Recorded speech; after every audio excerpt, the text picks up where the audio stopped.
Welcome to My The Asshole Podcast. Let's get into it. All right.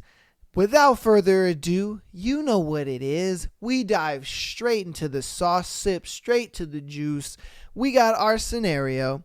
What is the most weirdest or disturbing thing you've seen in real life? All right. Before we get into the thread, though, I want to make a quick announcement. Today is going to be the first episode of us starting the audiobook of Haunting Adeline. So we're going to be, after our thread, we're going to go ahead and do the announcements and then get right into that. Every Thursday, we're going to be going over, I would hope a chapter. The way it's broken down is it's kind of broken down into multiple tracks. So we're going to try to do like at least 2 tracks an episode. But let me know if you guys like this. Let me know if this is something you want to keep doing. After we finish this book, you guys might want to recommend some other ones. If maybe this is not something that's not your jam, don't worry about it. It's only going to be on like the Thursday episodes, and then the Tuesday episodes, you'll get the thread and all of the scenarios, stuff like that. Patreon guys, you guys don't worry about that. I will still be pretty much prioritizing you guys' stories with these episodes, and then, we'll have random Reddit stuff on the Tuesday episode. So things are going to be changing up in 2024, man. We're going to be changing things up, getting things a little different, starting, some new things, experimenting with some things, because this podcast is all about growth, baby. This is what we do. I want to keep the content diverse and interesting, and I feel like this is the best way to do it. You know what I mean? And I just feel like this is gonna be exciting. This is something that I kind of wanted to get into. My significant other reads these books, and she always talks about how great they are and stuff. So I want to check it out, man. And like I said, if there's some book recommendations, you guys let me know. Hit me up on Instagram or TikTok and send me a DM, and just let me know. All right. So let's get into the scenario, though. Again, the scenario is the thread. I'm sorry. The thread is, what is the most weirdest or disturbing thing you've seen in real life? Seeing my Gramps after he committed suicide was pretty wild and traumatic and disturbing. He had to shoot himself twice because the first shot missed his heart pacemaker. They be tough on bullets, apparently. So he had to go for a second shot. Imagine him sitting there after summoning the strength for a suicide only to have to remuster and trigger again. That kind of thought he was having the entire time. The misery, the fortitude, the fear. Seeing his body haunted me for months after. The whole thing was so surreal, but also too real. I don't know how to describe it. It's like seeing a horror movie, but it's actually Grandpa, because he was sick and couldn't die when he needed to. I don't blame him, and I actually understand his choices. But seeing him like that, smelling the blood, smelling all of the blood, there was a lot. Having the police there investigating a potential homicide because the whole 2 shots. Hearing my mom get the call that he'd shot himself and us rushed to the scene, going to the funeral home and making sure the wounds would be covered so he could have an open casket like he wanted, his favorite Navajo blanket wrapped around him, reconciling the bloody heap over the old man in his pajama pants with the strong Grandpa who'd bounced me on his knee and called my grandma love so much. I thought it was her actual name when I was little. He was ordinary.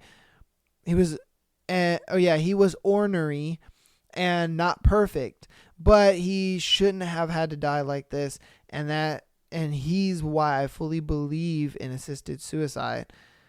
The whole thing was a trip from the gut level to the profound spiritual level, and it changed me. I've seen a lot of bad things in life, a lot of death. His death was far from the first that I had seen at that time, but seeing him like that changed my perspective on a lot of things, and it still impacts me years later in ways I don't know until now. Yo, dude, that is crazy, man. That is something that is so like over the top, like traumatic. I don't even think I would be able to get past seeing something like that, man. Dude. I hope he's doing well. My God, we jumped out the gate dark as fuck, dude. Man. I'm going to move on because that is, wow. Good luck to him. Rest in peace to his grandpa. I hope everything's all right, man, because Jesus. Had a young man fall off the balcony of our building, 13th floor. I could hear this woman screaming, and I ran down thinking she was in danger. As I was coming outside, I saw the young man. His head was non-existent, and she was screaming this guttural scream, but her face wasn't moving. It was horrible. I grabbed her to stop her from trying to pick him up. When it was all over, I walked across the bar and stayed drunk for 2 days. Oh my God. So what I'm taking is that homeboy got decapitated and then fell off the balcony, or he must have tripped and then got decapitated and fell off the balcony.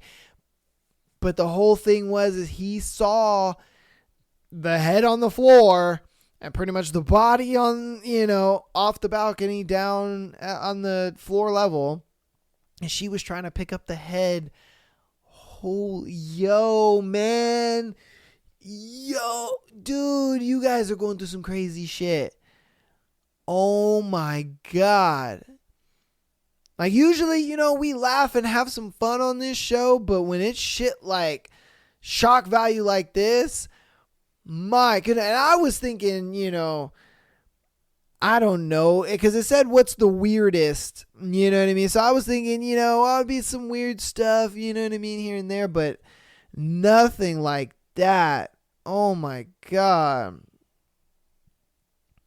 I was working at a gas station removing monitoring wells when a Mini Cooper got T-boned by a van who ran the red light in the adjacent intersection.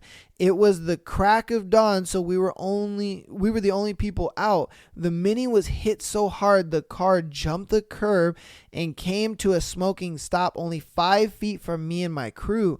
We were like deer in headlights. No one jumped out of the way. We just hear a deafening crash. By the time we were looking up, the car is already in front of us. We snap out of it, call 911, and tried to help the guy. We can't open the driver's side door. The guy was clearly unconscious. Blood was everywhere, and he was convulsing. In minutes, the cavalry arrives. Fire department, police, paramedics, and eventually 2 suits show up, detectives. While the guy was getting cut out of the car, we were being interviewed. The Mini driver's roommate/friend, maybe significant, was at the gas station losing it. No one was helping him since he was just a civilian, so all he had was us. He kept asking what he should do through the endless tears. We told him to find out what hospital the driver was going to and tell his family. He thanked us and left. The roommate and the other driver lived only 3 houses away. The roommate heard the crash and ran over there. I find out why the suits were there. The Mini driver was dead, or guaranteed to be dead by the time he got to the hospital. So the incident was potentially considered homicide. We got released by the police, and the supervisor tells us to leave immediately and go home over the next 2 weeks. I'm in a lot of meetings. I work a very large firm with big health and safety culture. Had we decided to remove a different well that morning, maybe the car plows through me and my crew and I. There are 4 dead bodies instead of 1. Man, he kind of drones on a lot more, but I'm not going to read the rest of it. The big thing of it is I guess he works for some firm that removes wells, and out of nowhere, all they hear is just pow, and then this Mini Cooper just gets laid out and pretty much like gets hit so hard that the car comes towards them. Luckily, it didn't get, to them and hurt any of him or his crew or anything like that. But then they're like deer in headlights. They don't know what to do. They're like, holy shit, what just happened? And then they finally take a peek into the car. The dude is like, doing some shit like this, where he's convulsing and, unconscious, whatever the case may be. They finally call the police. Everybody comes and shows up. They can't even get the door open. The car was hit that hard to where the door was shut. So I'm sure they got the jaws of life and fucking cut that motherfucker open. Dude, imagine seeing that though. Like for me, I've seen a car accident before. I've only ever seen maybe 2. But I've never seen nothing to the degree of like something where a person is, for one, trapped in a car. 2, they're pretty much dead. And then 3, I was almost part of it. Like, oh my God, dude. That to me is crazy. Oh my God, that's crazy. Ay, man. I feel like this is going to be a lot of like people dying in this episode. Man, because we did a previous episode of when was a time that someone tried to kill you and how did it go? That was a crazy episode. That was wild within its own, you know what I mean? And this one is kind of like, whoa, because, these people are like witnessing it, they're waking up thinking, oh, I'm gonna have a normal ass boring day. And then out of nowhere, they fucking see somebody die. All right, let's get on to the next one. Gotta be a tie between a guy getting so many shots to the chest that the insides slide out. And when my friend stumbled into what he thought was a pile of clothes, but was actually a body. I had to clean the greasy gunk off his hands and calm him down. That day I learned it's really easy to convince hysterical people of things because I somehow convinced him that he didn't just land in a rotten corpse. Oh my God. Oh, hopefully... I mean, homeboy is probably hella traumatized. Just the fact that like what the hell? Maybe he, he got shot up and then they dumped his body. He thought he just fell in some clothes, and really it was a dead person. Man, imagine the trauma you would go through. Oh my God. Dude, this thread is not what is the most weirdest / disturbing thing you've seen in real life. This thread is what is the craziest way you've seen someone die. That's what this thread should be called. What is the craziest way you've seen a person die or pass away? Because fuck, man, that's all we're getting. Ay. Oh, man. Okay.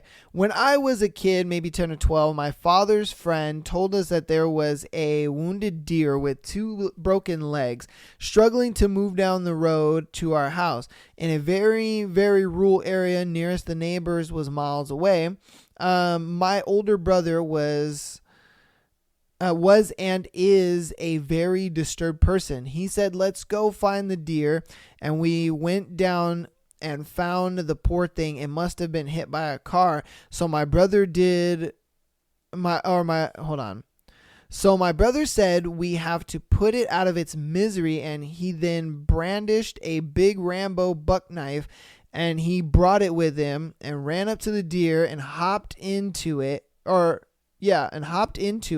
and then proceeded to stab the deer right in the chest, / lung area. The noise of the deer yelping and the hissing of air leaving its lungs out of its holes from my brother stabbing it still haunted me to this day. You can even see the chunks of its lung hanging out of the holes and were whitish sacks. He stabbed it 4 times and then got off of it and then watched it a bit, and we left. I was in shock. But this was actually one of the disturbing things that happened around my brother and father. Brother went to prison for 10 to 20 years eventually as a young adult. Oh, here's one more. No, man, we ain't going to do that one. But because he did like a super long one. Then he's like, oh, let me do one more. Like, nah, dude, we're going to just do that one. So I guess from stabbing that deer, it felt so good. He probably became a murderer.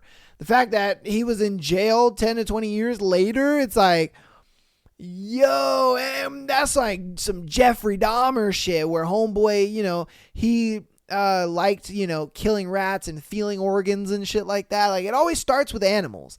It always starts with some animals, and then all of a sudden they're like, oh, I want to do this with people. Like, your brother was literally Jeffrey Dahmer, bro. Like, I don't think he was eating people and doing all that shit. Like, don't get me wrong. I don't think he was eating people and doing all that. But it's the fact that, like, homeboy was legitimately fucking, he started from putting a animal out of his misery, and then all of a sudden he's over here killing people, and then he goes to jail. Damn, dude. Okay. All right.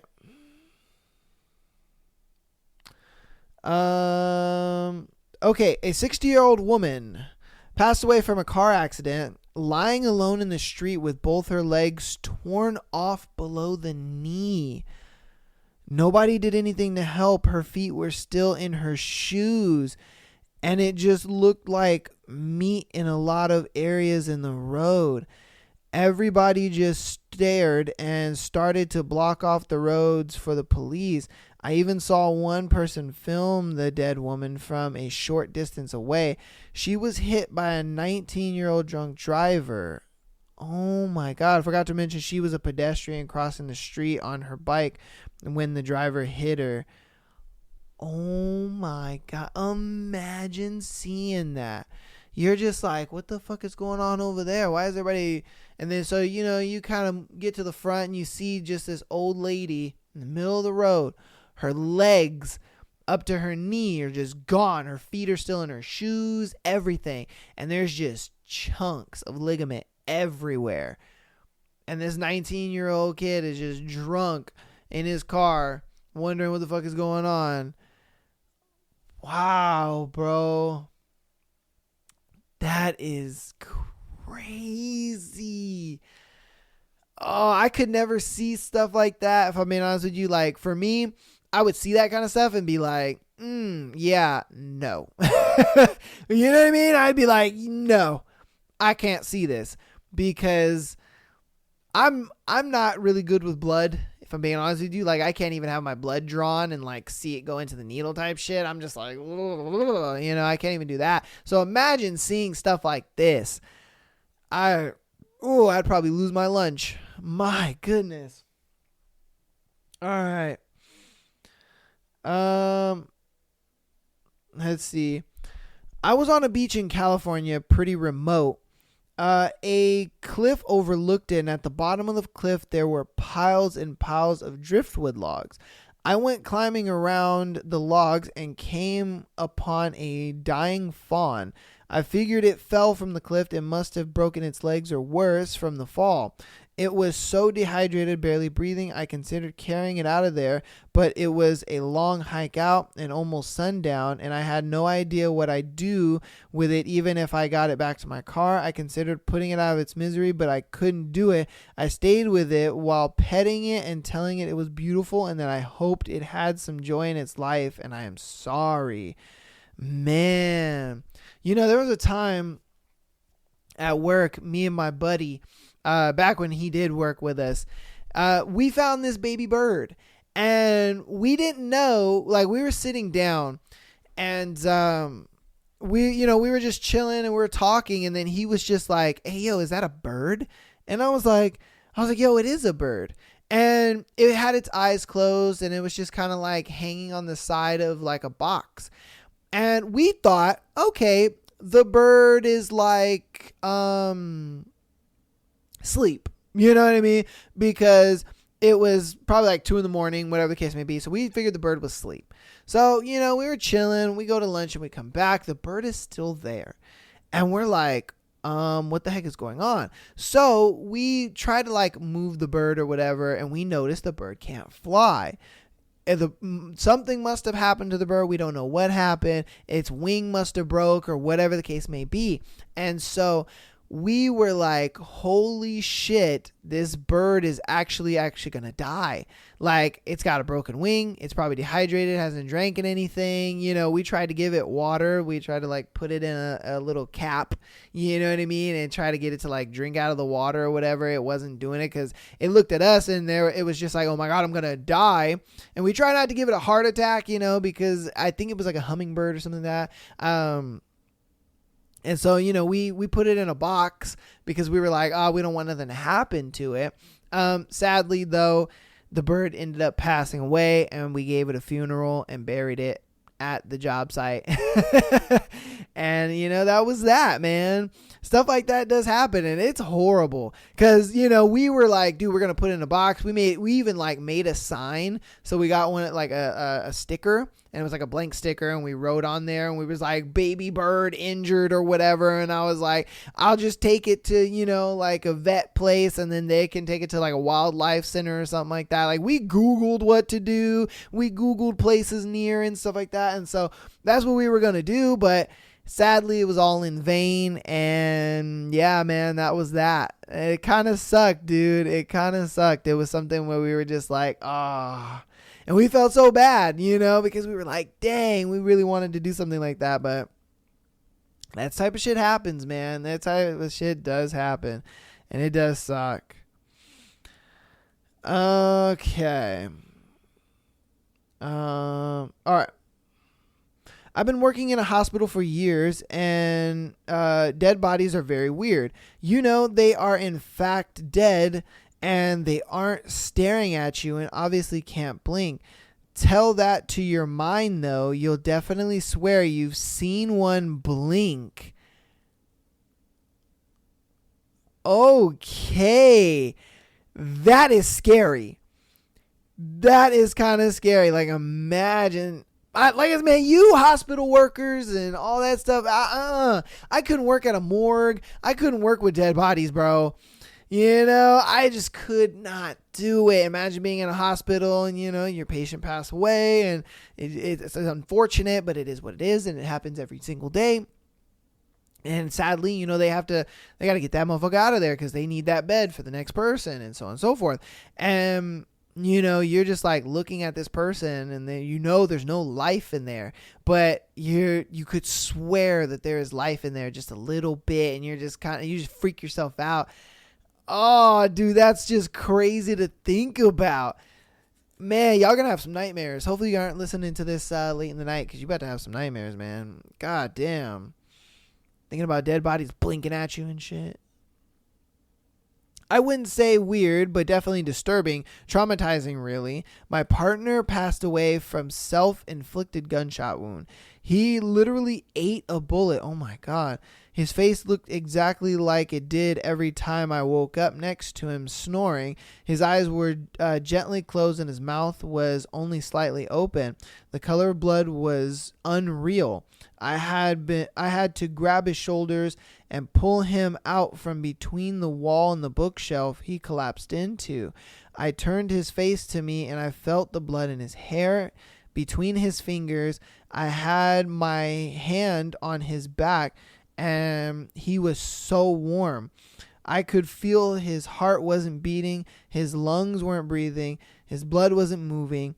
I had tackled him basically not 20 seconds prior, and now all that life and presence of soul I felt as a human being existing in the same space as me was completely gone.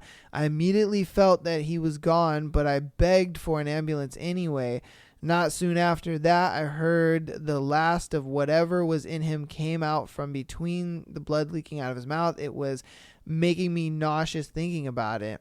I loved horror movies and gore. I laughed when people died and cried in movies.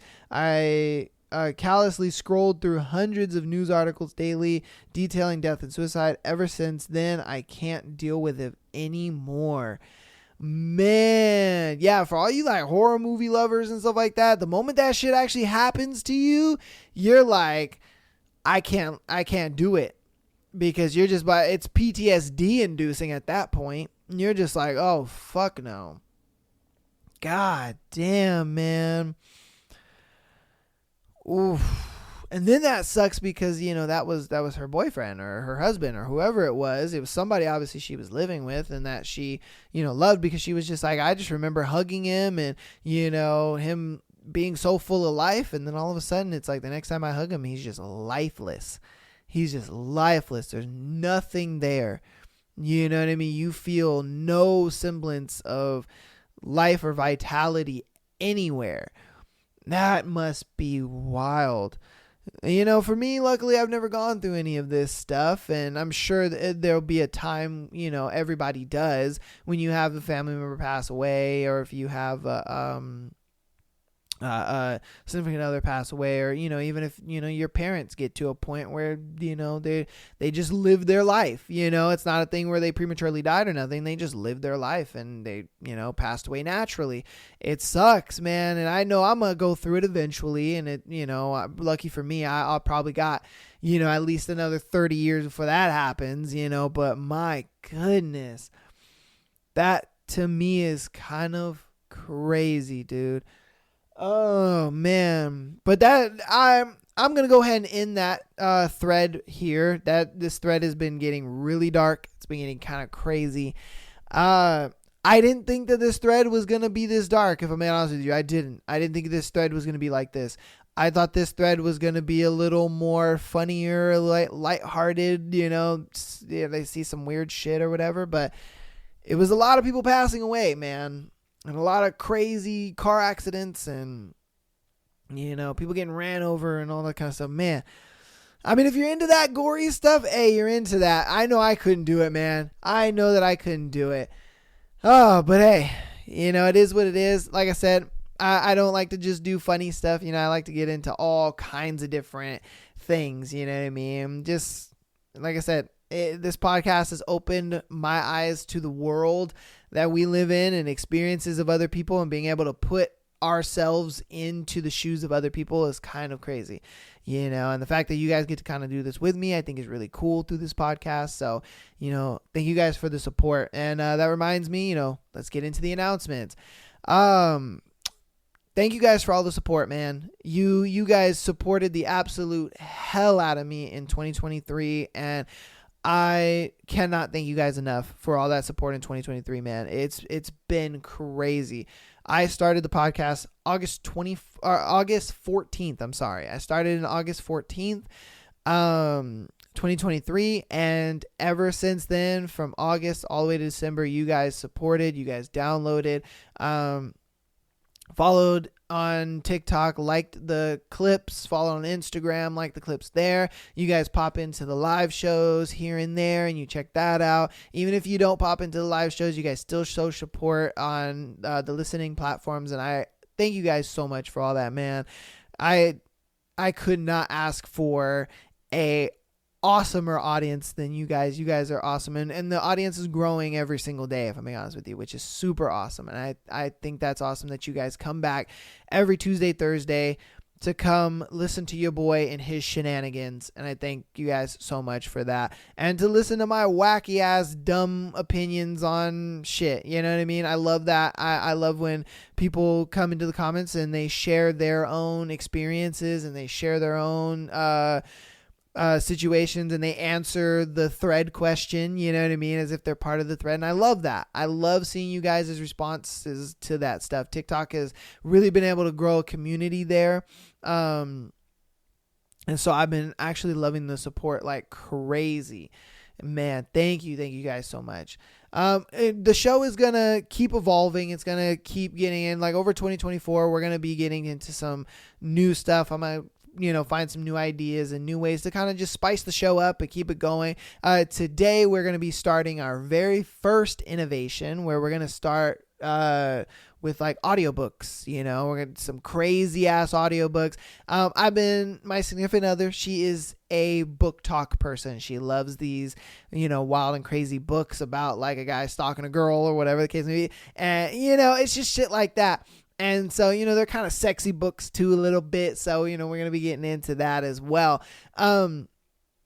But you know what I mean? And then once we're done with this one, this book is called Haunting Adeline. So, if you guys want to I'll have it on screen for you guys. If you guys, want to recommend a book for me, if you guys want to recommend things that we do on the show, I'm open to it 100%. You know what I mean? I want to get to a point where, you guys are involved with the show as much as, I am, and so on and so forth. And, the show stays awesome and exciting throughout the 2024 year. Like I said, the content ain't stopping, baby. You guys are going to get a show every single Tuesday, Thursday, Friday if you're on Patreon, as well as Sunday. All right. You guys are going to continue to get this content week after week after week after week after week. All you guys got to do is show up, download, rate the podcast, 5 stars preferably if you can. If you can't get enough of this show, patreon.com/Am I the Asshole Podcast, $3 a month. If you are an audio listener, hit that support the show link, and that takes you right to it. If you are anywhere else, the link tree has the Patreon in there, and I have my link tree everywhere. So thank you guys for all the support. But without further ado, we're going to go ahead and get into this book. It's kind of broken down in like tracks. It's not really broken down in chapters, which I think is weird. So we're going to do about two tracks an episode. Like I said, we're going to only do this segment on Thursdays, so that way you guys still get a normal episode on Tuesday as well as on Sunday. You'll get normal episodes Tuesday and Sunday, and then Thursday will be kind of our book talk episode. So let's go ahead and get into this. Like I said, I've never read this book before. I don't know what to expect. You guys, if you've already read the book, just enjoy my reactions, if we can talk about it, all that good stuff. Just no spoilers, please. Try to keep spoiler free if you can help it. But if you've never read this book before and you're kind of interested and you're like, hey, I want to give it a shot, and you don't really want to pay for the audiobook, stuff like that, don't worry about it. I got you. I paid for the audiobook for you, and we're going to listen to it together. So without further ado, let's get into this book. Prologue. The windows of my house tremble from the power of thunder rolling across the skies. Lightning strikes in the distance, illuminating the night. In that small moment, the few seconds of blinding light showcases the man standing outside my window, watching me. Always watching me. I go through the motions, just like I always do. My heart skips a beat and then palpitates, my breathing turns shallow, and my hands grow clammy. It doesn't matter how many times I see him, he always pulls the same reaction out of me. Fear and excitement. I don't know why it excites me. Something must be wrong with me. It's not normal for liquid heat to course through my veins, leaving tingles burning in its wake. Yo, what? Like, I understand the fear part, but she was like, it excites me that he watches me. That shit boils my blood in excitement. Oh, okay. All right. It's not common for my mind to start wondering about things I shouldn't. Can he see me now? Wearing nothing but a thin tank top, my nipples poking through the material. Or the shorts I'm wearing that barely cover my ass. Does he like the view? Of course he does. That's why he watches me, isn't it? That's why he comes back every night, growing bolder with his leering while I silently challenge him, hoping he'll come closer so I have a reason to put a knife to his throat. The truth is, I'm scared of him. Terrified, actually.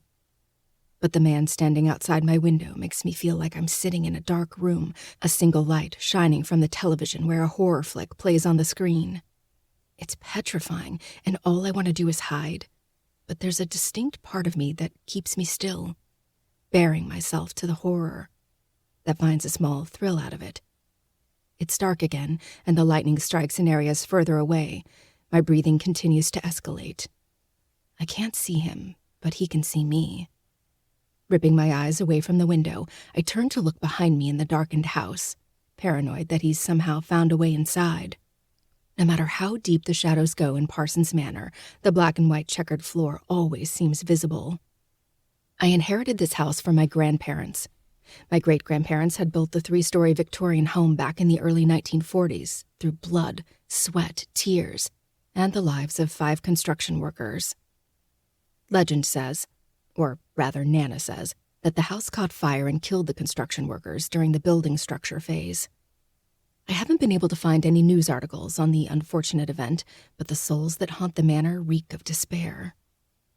Nana always told grandiose stories that wrung eye rolls from my parents. Mom never believed anything Nana said, but I think she just didn't want to. Sometimes I hear footsteps at night. They could be from the ghosts of the workers who died in the tragic fire 80 years ago, or they could be from the shadow that stands outside my house, watching me. Always watching me. God damn. Chapter 1. The Manipulator. Sometimes I have very dark thoughts about my mother. Thoughts no sane daughter should ever have. Sometimes I'm not always sane. "Addie, you're being ridiculous," Mom says through the speaker on my phone. I glare at it in response, refusing to argue with her. When I have nothing to say, she sighs loudly. I wrinkle my nose. It blows my mind that this woman always called Nana dramatic, yet can't see her own flair for the dramatics. Just because your grandparents gave you the house doesn't mean you have to actually live in it. It's old and would be doing everyone in that city a favor if it were torn down. I thump my head against the headrest, rolling my eyes upward and trying to find patience weaved into the stained roof of my car. How did I manage to get ketchup up there? And just because you don't like it doesn't mean I can't live in it, I retort dryly. My mother is a bitch, plain and simple. She's always had a chip on her shoulder, and for the life of me, I can't figure out why. "You'll be living an hour from us. That will be incredibly inconvenient for you to come visit us, won't it?" Oh, how will I ever survive? Pretty sure my gynecologist is an hour away too, but I still make an effort to see her once a year, and those visits are far more painful. "Nope," I reply, popping the P. I'm over this conversation. My patience only lasts an entire 60 seconds talking to my mother. After that, I'm running on fumes and have no desire to put in any more effort to keep the conversation moving along. If it's not one thing, it's the other. She always manages to find something to complain about. This time, it's my choice to live in the house my grandparents gave to me. I grew up in Parsons Manor, running alongside the ghosts in the halls and baking cookies with Nana. I have fond memories here, memories I refuse to let go of just because Mom didn't get along with Nana. I never understood the tension between them, but as I got older and started to comprehend Mom's snarkiness and underhanded insults for what they were, it made sense. Nana always had a positive, sunny outlook on life, viewing the world through rose-colored glasses.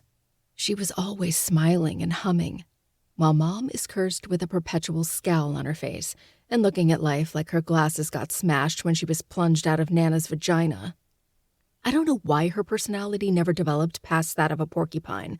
She was never raised to be a prickly bitch. Growing up, my mom and dad had a house only a mile away from Parsons Manor. She could barely tolerate me, so I spent most of my childhood in this house. It wasn't until I left for college that Mom moved out of town an hour away. When I quit college, I moved in with her until I got back on my feet and my writing career took off. And when it did, I decided to travel around the country, never really settling in one place. Nana died about a year ago, gifting me the house in her will, but my grief hindered me from moving into Parsons Manor. Until now. Mom sighs again through the phone. "I just wish you had more ambition in life instead of staying in the town you grew up in, sweetie. Do something more with your life than waste away in that house like your grandmother did. I don't want you to become worthless like her." A snarl overtakes my face, fury tearing throughout my chest. "Hey, Mom?" "Yes?" "Fuck off." Ooh! I hang up the phone, angrily smashing my finger into the screen until I hear the telltale chime that the call has ended. How dare she speak of her own mother that way when she was nothing but loved and cherished? Nana certainly didn't treat her the way she treats me, that's for damn sure. I rip a page from Mom's book and let loose a melodramatic sigh, turning to look out my side window. Said house stands tall, the tip of the black roof spearing through the gloomy clouds and looming over the vastly wooded area, as if to say, "You shall fear me." Peering over my shoulder, the dense thicket of trees are no more inviting, their shadows crawling from the overgrowth with outstretched claws. I shiver, delighting in the ominous feeling radiating from this small portion of the cliff. It looks exactly as it did from my childhood, and it gives me no less of a thrill to peer into the infinite blackness. Parsons Manor is stationed on a cliffside overlooking the bay with a mile-long driveway stretching through a heavily wooded area. The congregation of trees separates this house from the rest of the world, making you feel like you're well and truly alone. Sometimes it feels like you're on an entirely different planet, ostracized from civilization. The whole area has a menacing, sorrowful aura, and I fucking love it. The house has begun to decay, but it can be fixed up to look like new again with a bit of TLC. Hundreds of vines crawl up all sides of the structure, climbing towards the gargoyles stationed on the roof on either side of the manor. The black siding is fading to a gray and starting to peel away, and the black paint around the windows is chipping like cheap nail polish. I'll have to hire someone to give the large front porch a facelift, since it's starting to sag on one side. The lawn is long overdue for a haircut, the blades of grass nearly as tall as me, and the 3 acres of clearing bursting with weeds. I bet plenty of snakes have settled in nicely since it's last been mowed. Nana used to offset the manor's dark shade with blooms of colorful flowers during the spring season. Hyacinths, primroses, violas, and rhododendron. And in autumn, sunflowers would be crawling up the sides of the house. The bright yellows and oranges in the petals, a beautiful contrast against the black siding. I can plant a garden around the front of the house again when the season calls for it. This time, I'll plant strawberries, lettuce, and herbs as well. I'm deep in my musings when my eyes snag on movement from above. Curtains flutter in the lone window at the very top of the house. The attic. Last time I checked, there's no central air up there. Nothing should be able to move those curtains. But yet, I don't doubt what I saw. Coupled with the looming storm in the background, Parsons Manor looks like a scene out of a horror film. I suck my bottom lip between my teeth, unable to stop the smile from forming on my face. I love that. I can't explain why, but I do. Fuck what my mother says. I'm living here. Bitch. I'm a successful writer and have the freedom to live anywhere. So what if I decide to live in a place that means a lot to me? That doesn't make me a lowlife for staying in my hometown. I travel enough with book tours and conferences. Settling down in a house won't change that. I know what the fuck I want, and I don't give a shit what anyone else thinks about it. Especially Mommy Dearest.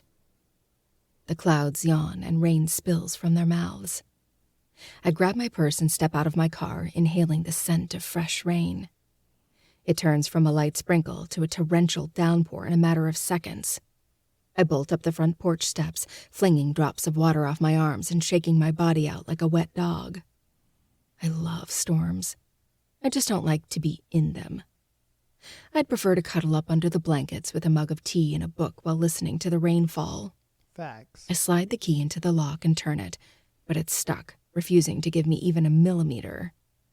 I jimmy the key, wrestling with it until the mechanism finally turns, and I'm able to unlock the door. Guess I'm gonna have to fix that soon, too. A chilling draft welcomes me as I open the door. I shiver from the mixture of freezing rain still wet on my skin and the cold, stale air. The interior of the house is cast in shadows. Dim light shines through the windows, gradually fading as the sun disappears behind gray storm clouds. I feel as if I should start my story with, "It was a dark, stormy night." I look up and smile when I see the black-ribbed ceiling, made up of hundreds of thin, long pieces of wood.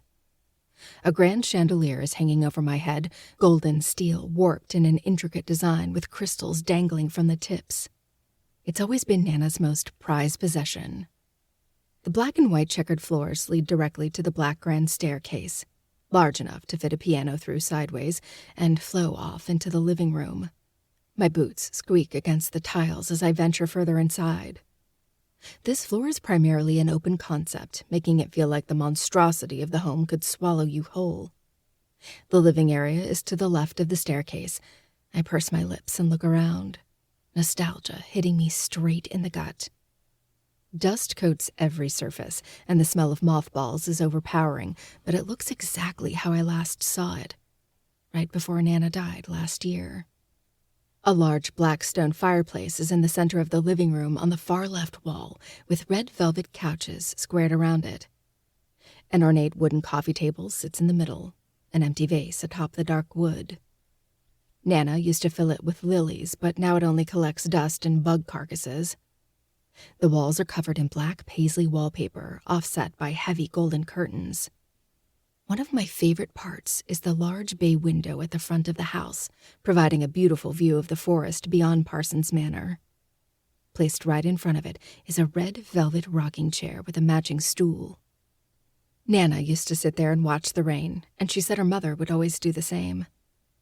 The checkered tiling extends into the kitchen with beautiful black-stained cabinets and marble countertops. A massive island sits in the middle with black bar stools lining one side. Grandpa and I used to sit there and watch Nana cook, enjoying her humming to herself as she whipped up delicious meals. Shaking away the memories, I rush over to a tall lamp by the rocking chair and flick on the light. I release a sigh of relief when a buttery soft glow emits from the bulb. A few days ago, I had called to get the utilities turned on in my name, but you can never be too sure when dealing with an old house. Then I walk over to the thermostat, the number causing another shiver to rack my body. 62 goddamn degrees. I press my thumb into the up arrow and don't stop until the temperature is set to 74. I don't mind cooler temperatures, but I'd prefer it if my nipples didn't cut through all of my clothing. I turn back around and face a home that's both old and new. A home that's housed my heart since I could remember, even if my body left for a little while. And then I smile, basking in the Gothic glory of Parsons Manor. It's how my great-grandparents decorated the house, and the taste has passed down through the generations.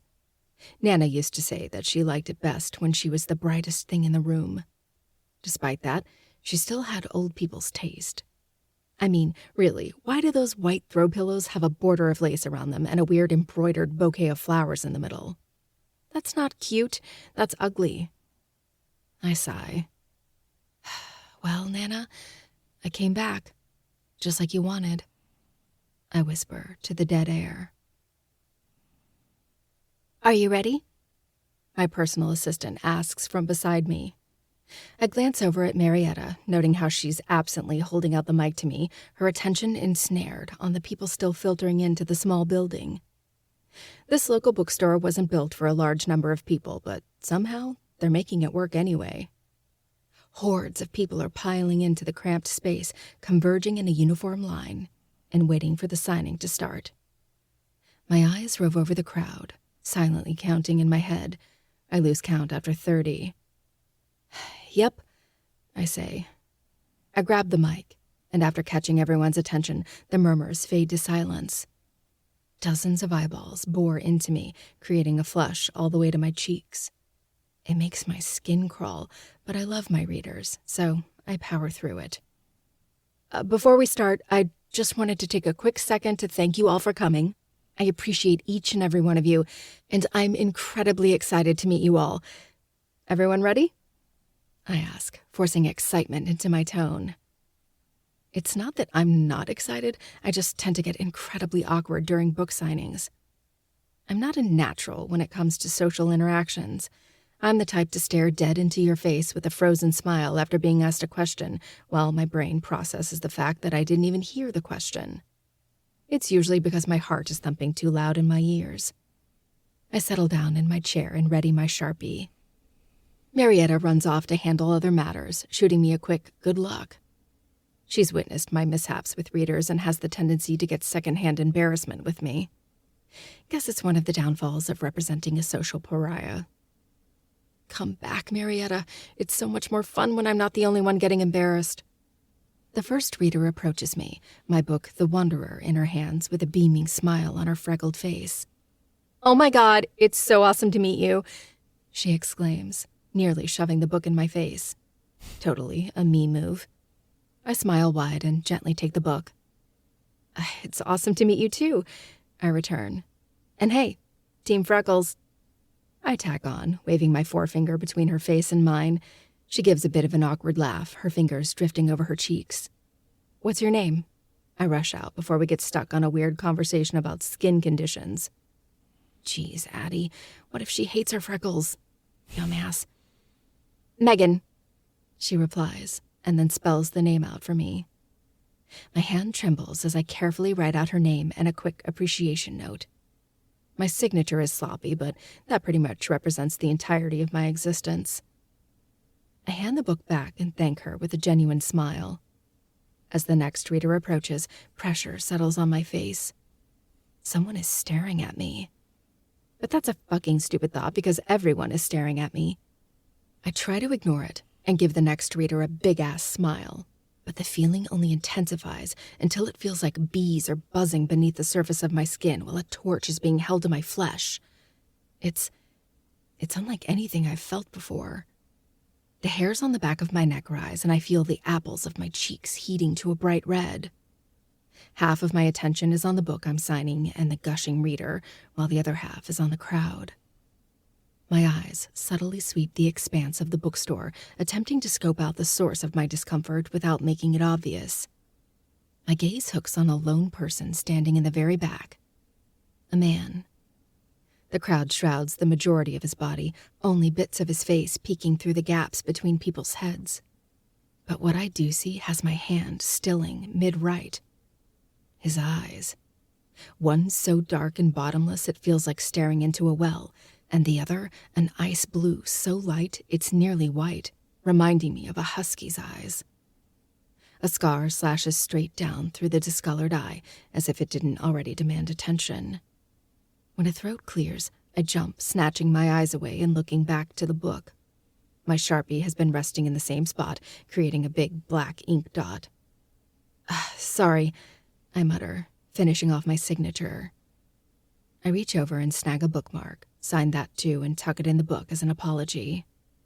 The reader beams at me, mistake already forgotten, and scurries off with her book. When I look back to find the man, he's gone. Addie, you need to get laid. In response, I wrap my lips around my straw and slurp my blueberry martini as deeply as my mouth will allow. Daya, my best friend, eyes me entirely unimpressed and impatient based on the quirk of her brow. I think I need a bigger mouth. More alcohol would fit in it. I don't say this out loud because I can bet my left ass cheek that her follow-up response would be to use it for a bigger dick instead. When I continue sucking on the straw, she reaches over and rips the plastic from my lips. I've reached the bottom of the glass a solid 15 seconds ago and have just been sucking air through the straw. It's the most action my mouth has gotten in a year now. Whoa, personal space, I mumble, setting the glass down. I avoid Daya's eyes, searching the restaurant for the waitress so I can order another martini. The faster I have the straw in my mouth again, the sooner I can avoid this conversation some more. Don't deflect, bitch. You suck at it. Our eyes meet. A beat passes, and we both burst into laughter. I suck at getting laid, too, apparently, I say after our laughing calms. Daya gives me a droll look. You've had plenty of opportunities. You just don't take them. You're a hot 26-year-old woman with freckles, a great pair of tits, and an ass to die for. The men are out here waiting. I shrug, deflecting again. Daya isn't exactly wrong, at least about having options. I'm just not interested in any of them. They all bore me. All I get is, what are you wearing and want to come over? Winky face at 1 o'clock in the morning. I'm wearing the same sweatpants I've been wearing the past week. There's a mysterious stain on my crotch, and no, I don't want to fucking come over. She flips out an expectant hand. Give me your phone. My eyes widen. Fuck no. Adeline Riley, give me your fucking phone. Or what? I taunt. Or I will throw myself across the table, embarrass the absolute shit out of you, and get my way anyways. My eyes finally catch on our waitress, and I flag her down desperately. She rushes over, probably thinking I found a hair in my food, when really my best friend just has one up her ass right now. I procrastinate a little bit longer, asking the waitress what drink she prefers. I'd look through the drink menu a second time if it weren't rude to keep her waiting when she has other tables. So alas, I pick a strawberry martini in favor of the green apple, and the waitress rushes off again. Sigh. I hand the phone over, slapping it in Daya's still outstretched hand, extra firm because I hate her. She smiles triumphantly and starts typing away, the mischievous glimmer in her eye growing brighter. Her thumbs go into turbo speed, causing the golden rings wrapped around them to nearly blur. Her sage green eyes are illuminated with a type of evilness you would only find in Satan's Bible. If I did a little digging, I'm sure I'd find her picture somewhere in there, too.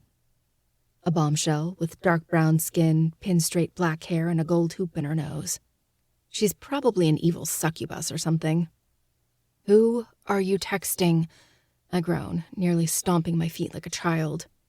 I refrain, but come close to allowing a little of my social anxiety to air out and do something crazy like throwing a temper tantrum in the middle of the restaurant. It probably doesn't help that I'm on my third martini and feeling a tad adventurous right about now. She glances up, locks my phone, and hands it back a few seconds later. Immediately, I unlock it again and start searching through my messages. I groan aloud once more when I see she sexted Grayson. Not texted, sexted. "Come over tonight and lick my pussy. I've been craving your huge cock." I read aloud dryly. That's not even all of it. The rest goes into how horny I am and touch myself every night at the thought of him. I growl and give her the filthiest look I can manage. God damn. My face would make a dumpster look like Mr. Clean's house. "I wouldn't even say that," I complain. "That doesn't even sound like me, you bitch." Daya cackles, the teeny little gap between her front teeth on full display. I really do hate her. My phone pings. Daya is nearly bouncing in her seat while I'm contemplating Googling 1,000 ways to Daya's contact information so I can send them a new story. "Read it," she demands, her grabby hands already reaching for my phone so she can see what he said. I jerk it out of her reach and pull up the message. "Grayson, about time you came to your senses, baby. Be over at 8. I don't know if I've ever told you this, but I really fucking hate you, I grumble, giving her another scowl. She smiles and slurps on her drink. "I love you too, baby girl." Fuck, Addie, I've missed you. Grayson breathes into my neck, humping me against the wall. My tailbone is going to be bruised in the morning. I roll my eyes when he slurps at my neck again, groaning when he rolls his dick into the apex of my thighs. Deciding I needed to get over myself and blow off some steam, I didn't cancel on Grayson like I wanted to. Like I want to. I regret that decision. Currently, he has me pinned against the wall in my creepy hallway. Old-fashioned sconces line the blood-red walls, with dozens of family pictures from generations in between. Feel like they're watching me. Scorn and disappointment in their eyes as they witness their descendant about to get railed right in front of them. Only a few of the lights work, and they just serve to illuminate the spiderwebs they're crawling with. The rest of the hallway is shadowed entirely, and I'm just waiting for the demon from the grudge to come crawling out so I have an excuse to run. I would definitely trip Grayson on the way out at this point, and not 1 inch of me is ashamed. He murmurs some more dirty things into my ear while I inspect the sconce hanging above our heads. Grayson said in passing once that he's scared of spiders. I wonder if I can discreetly reach up, pluck a spider from its web, and put it down the back of Grayson's shirt. That would light a fire under his ass to get out of here, and he'd probably be too embarrassed to talk to me again. Win-win. If she didn't want to fuck him, well, she could have just been like, "Oh, no, I'm sleepy now." And, like, she could have just told homeboy to kick rocks. Like, he showed up at the house, and then she could have just been like, I was in the mood, but now I'm not in the mood anymore. I'm tired. I want to go to bed. Close the door, lock that bitch, and be done with it. Like, but now she's in this precarious situation, and she's thinking about 1,000,001 ways to get him to leave. And it's like, Why? Why even put yourself in this position? What are you doing? Okay. All right. Just when I actually go to do it, he rears back, panting from all the solo French kissing he's been doing with my throat. It's like he was waiting for my neck to lick him back or something. His copper hair is mussed from my hands, and his pale skin is stained with a blush. The curse of being a redhead, I suppose. Grayson has everything else going for him in the looks department. He's hot as sin, has a beautiful body and a killer smile. Too bad he can't fuck and is a complete and utter douchebag. Let's take this to the bedroom. I need to be inside of you now. Internally, I cringe. Externally, I cringe. I try to play it off by jerking my shirt over my head. He has the attention span of a beagle. And just like I suspected, he's already forgotten about my little blunder and is staring intensely at my tits. Daya was right about that, too. I do have great tits. He reaches up to tear the bra from my body. I probably would have smacked him if he actually ripped it, but he freezes when loud banging interrupts us from the main floor. The sound is so sudden, so violently loud that I gasp, my heart pounding in my chest.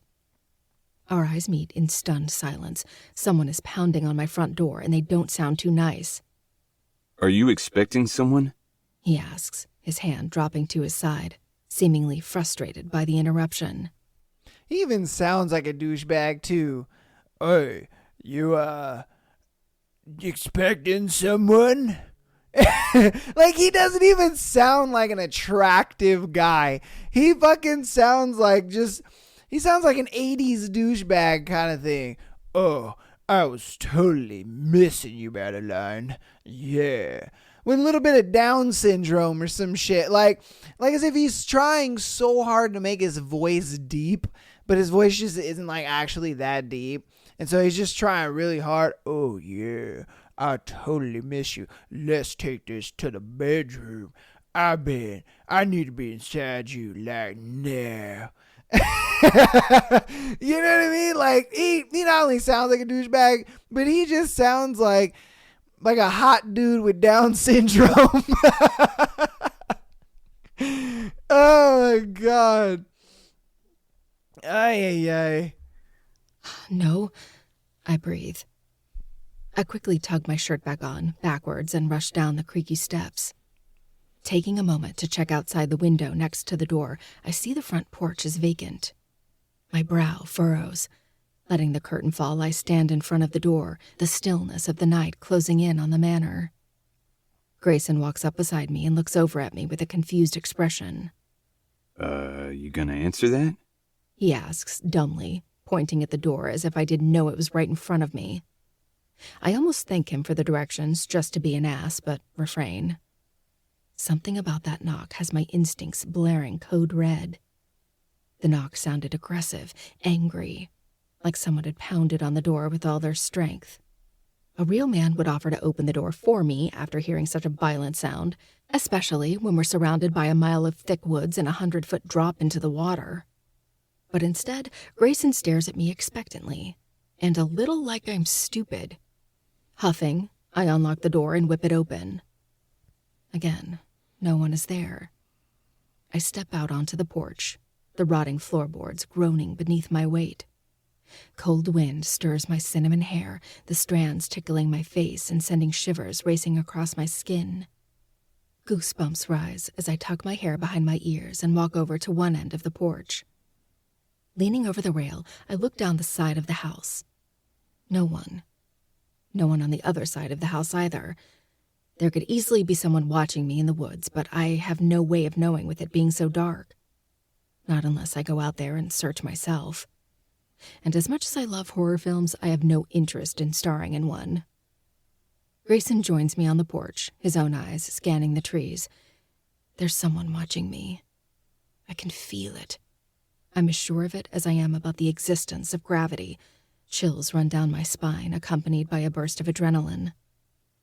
It's the same feeling I get when I watch a scary movie. It begins with the beat of my heart. Then a heavy weight settles deep in my stomach, eventually sinking to my core.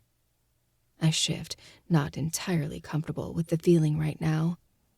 Huffing, I rush back into the house and up the steps. Grayson trails behind me. I don't notice he's in the middle of undressing as he walks down the hallway until he steps into my room after me. When I turn, he's stark naked. Seriously? I bite out. What a fucking idiot. He still Someone thought he was just getting some banged on booty. my door like the wood personally put a splinter in their ass, and he's immediately ready to pick up where he left off. Slurping on my neck like one would slurp Jell-O out of a container. What? He asks incredulously, splaying his arms out to his sides. Did you not just hear what I heard? Someone was banging on my door, and it was kind of scary. I'm not in the mood to have sex right now. What happened to chivalry?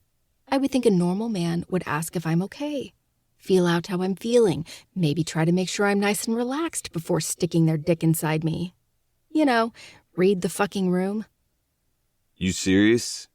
He questions, anger sparking in his brown eyes. They're a shitty color, just like his shitty personality and even shittier stroke game. The dude gives fish a run for their money, the way he flops when he fucks. Might as well lay out naked in the fish market. He'd have a better chance of finding someone to take him home. That person is not going to be me. Yes, I'm serious, I say with exasperation. God damn it, Addie. He snaps, angrily swiping up a sock and putting it on. He looks like an idiot, completely naked, save for a single sock, because the rest of his clothes are still thrown haphazardly in my hallway. He storms out of my room, snatching up articles of clothing as he goes.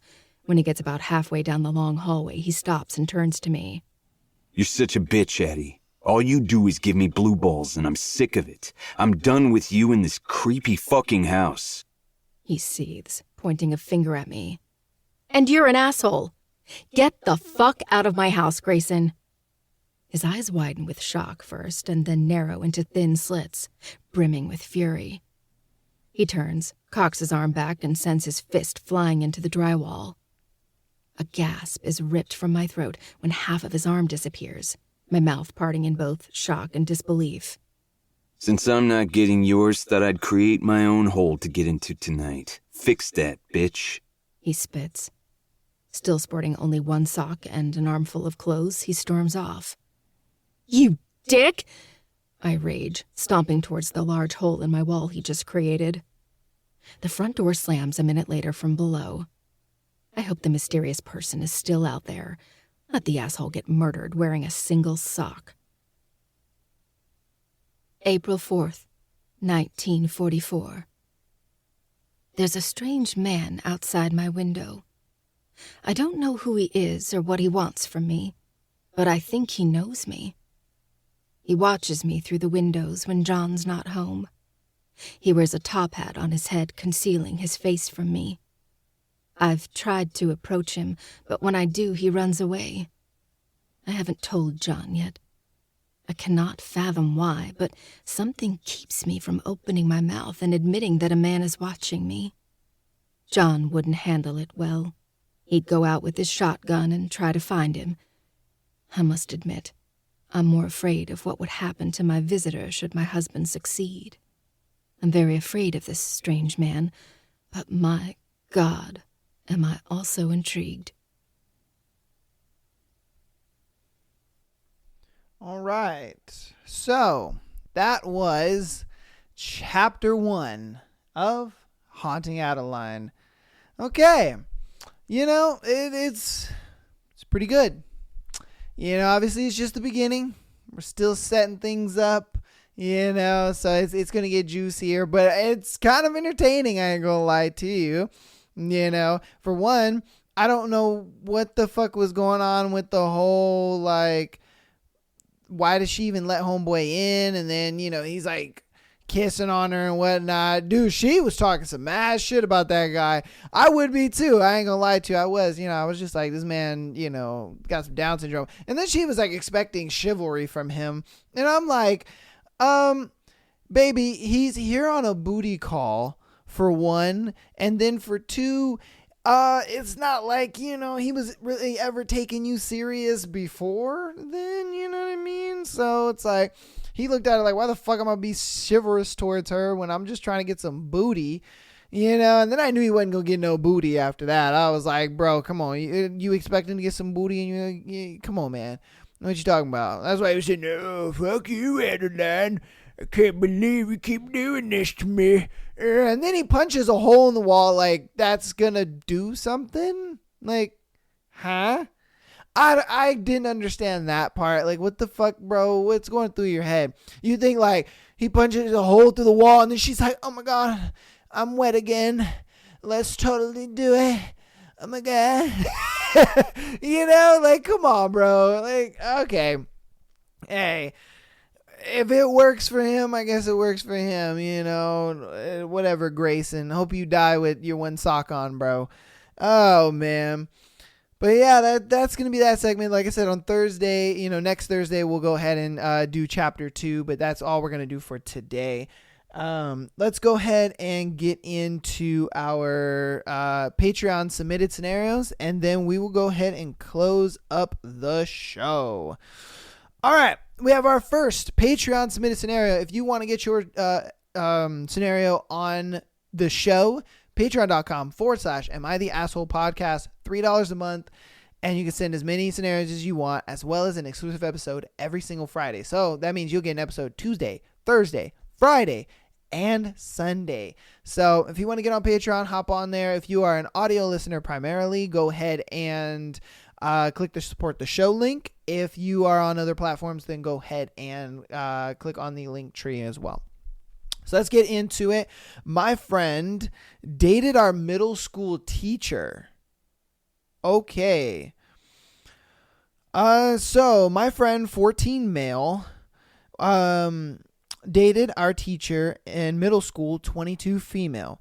We went to a pretty small private school, me and my main friend group, which I will be making myself the name Drew, the friend who dated the teacher Ethan, and another friend who also related to the story Daniel.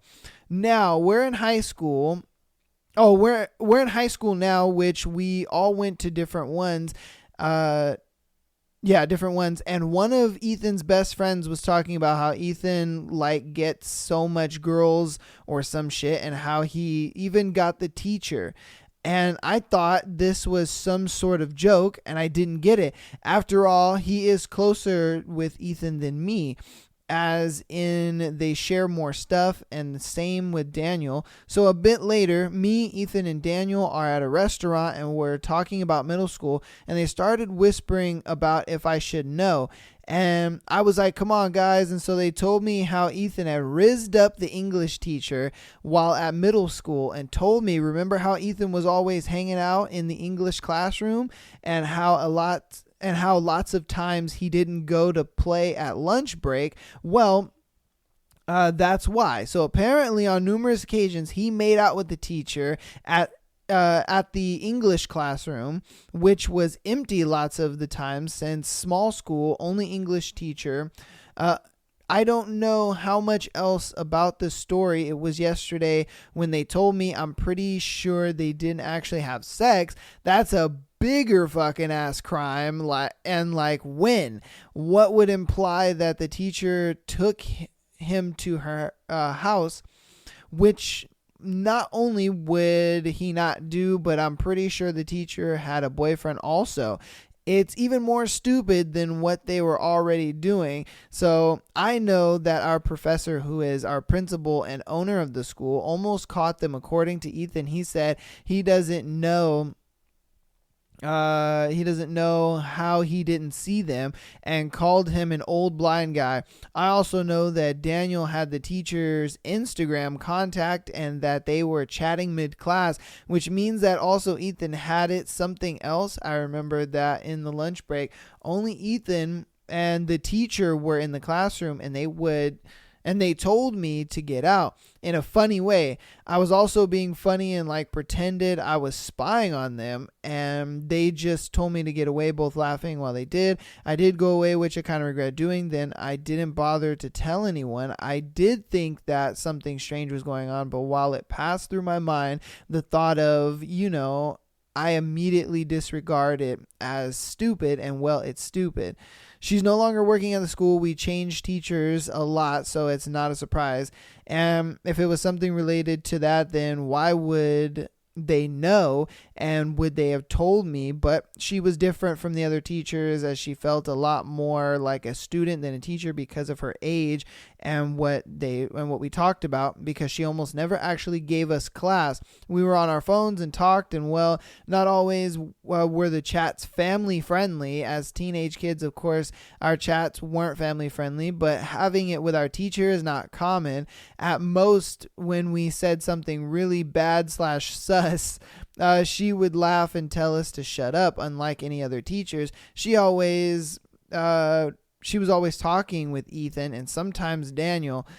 She talked with all of us, but it was different, especially with Ethan, but only if you pay attention and analyze it. He would always sit beside her. She also talked about her boyfriend and gave us dating advice, I'm pretty sure.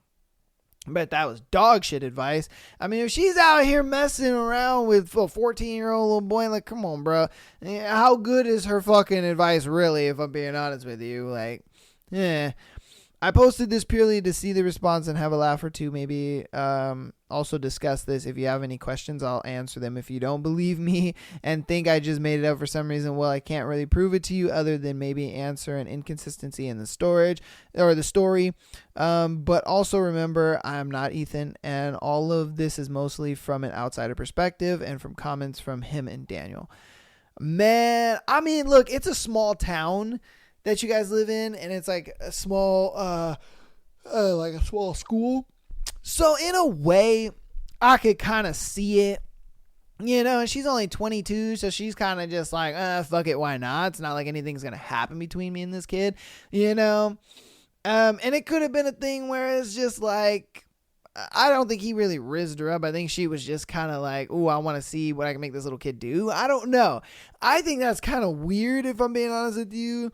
Like, what the fuck? But at the same time, I understand, like, she's not really looking at it like a teacher-student dynamic. She's looking at it like, I'm as young as these kids, like, I'm not 22, like, I'm, 14, 15 with them, and I think that's another reason why she might have done it too, because she doesn't look at it like that. She doesn't look at it like, I'm 22 and you're 14 or whatever. She looks at it like, I'm one of you, So it could have happened. I don't know. You guys let me know. What do you think? Do you think that he was actually, making out with the older teacher, or was he capping? All right. This is going to be our last scenario. Again, if you want your episode on or if you want your scenario on the episode, patreon.com/Am I the Asshole podcast. Am I the asshole for hitting my brother because he lifted up my towel? All right. It was my first reaction, and I didn't put too much thought into it. I did talk to him, and we both apologized, and I explained why I was angry with him. I also told him I wouldn't ever lay my hands on him again, and that slapping him wasn't the right thing to do. I explained that it's never appropriate to do that to someone, and hitting isn't the answer. I hope that clears up a bit. And no, it doesn't excuse my actions, and it doesn't excuse his, but for the people who are so hurt for me hitting him, he's okay, I promise. I'm a 17 female and my brother is 9. Yesterday I got out of the shower and wrapped a towel around myself, and then I went down to the hallway trying to get into my room so I can get dressed. My brother was in the hallway and he playfully went beside me, and out of nowhere he lifted up my towel. I was absolutely pissed, and I quickly pulled it back down and slapped him, and he started crying, and he ran and told my mom, who got really mad at me for hitting him as hard as I did. I told her I wasn't sorry and that he shouldn't have done that in the first place. She told me that he was little and didn't understand, and to come get her next time. Now thinking about it, I may have hit him a little too hard. I feel bad about it, but I also felt disgusted and angry with him. Am I the asshole for hitting him over this? I apologized to him and he apologized to me, but the situation still doesn't feel right. This one's a weird one, but I would say you are the asshole because For one, your brother's 9. All right, chill. You know, even if he did see your vagina or whatever, like, chill. He doesn't know what that's all about. He probably was just goofing around and he did that, you know what I mean, knowing that it was going to get a reaction out of you, if I'm being honest with you. Like, he probably knew, oh yeah, I'm going to get a reaction out of her, oh, it's going to be funny, so on and so forth. Like, you didn't have to whack the kid for it. Now, I understand that in the heat of the moment, you're kind of just like, oh, what the fuck? And then you hit him, you know, and you're not really thinking 100%, you know, and that's, I'm sure, what the mom was hinting to, like, hey, what the fuck, you know, you don't have to hit him, you could have, you know, just come and got me. But, you know, at the same time, I understand why you did that, you know, and I'll talk to him. It's nice that you guys did, you know, hey, I'm sorry, blah, blah, blah. But at the same time, you gotta understand, he's 9. He's going to bother his older sister. You know what I mean? He's going to bug you. He's going to be in your room and, you know, he's going to do this kind of stupid shit all the time. It's not like, you know, he had an ill intention to it. Now, if your brother was like 14, then I'd be like, okay, motherfucker was trying to see some. He was trying to see a little bit of coochie, you know what I mean? Even though it's his sister's and that's kind of weird, but hey, you know, Alabama. No, I'm just kidding. But, you know, it's just one of those things where, like, if he was, like I said, if he was 14, or, I mean, hell, not even 14, even if he was like 12, 13, then, you know what I mean? It's like, okay, yeah, he's trying to see something, but he's 9, you know, and he hasn't gotten to that point yet. He's still got another 2 years before he's really interested in girl parts and all that kind of stuff. I think he's just being an annoying little brother. He, you know, knew it was going to get a rise out of you, so he did it. You know what I mean? And it was all fun and games. I do think you're the asshole for that because, like I said, that's your little brother.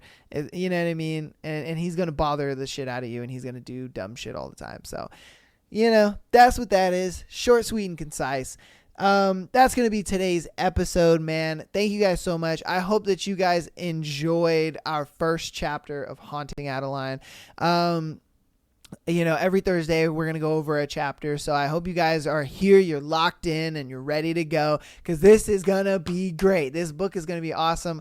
It is already kind of getting good and I like it. I do like it, man. You know, we're going to talk about it and this and that. And, you know, I'm going to be giving my opinions real time. If you've read the book already, hey, talk to me about it, man. I'd love to, you know, chit chat with you about it. If you haven't read the book, let's read it together, man. Let's enjoy it together, you know. And so let's make it an experience week over week. You know, we'll be going through each chapter. And so, let's make it a journey, man. And then obviously, as 2024 goes on, I'm going to be implementing new things here and there. And, you know, we're still going to have the Patreon scenarios. We're still going to have the Am I the Asshole scenarios. We're still going to have the threads, all that good stuff. You know what I mean? I'm hoping we can get into some more sponsored stuff. Shout out Dagayon for being our first sponsor, man. If you want to get, you know, some Southeast Asian candy, you know, that is unique to places like Korea, Japan, Indonesia,